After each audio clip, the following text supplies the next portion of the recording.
We've all had cornbread that tastes like sawdust. Today, that ends. I'm going to show you exactly how to make the most perfect cornbread ever. It has that golden exterior, it's soft and fluffy on the inside, and a little bit sweet. The best part is it's super easy to make. It's a one-bowl recipe. You're mixing it all together, starting with all the wet ingredients. And then we're going to add in all those dry ingredients. For the cornmeal, we want to make sure it's a fine cornmeal. Mix everything together, and then we're going to add this into a 9x13 buttered baking dish, or you could use a non-stick baking spray. Once you bake it off, let it set for a little bit. I like to add a little bit of butter on top right before I'm getting ready to serve it and while it's still warm, so then it soaks into that cornbread and gives it a little bit more flavor.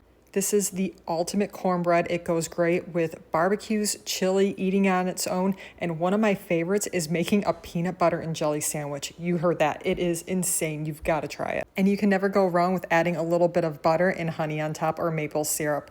Be sure to subscribe to me at The Salty Cooker for more free recipes like this one. Comment below if you give this a try. Thank you.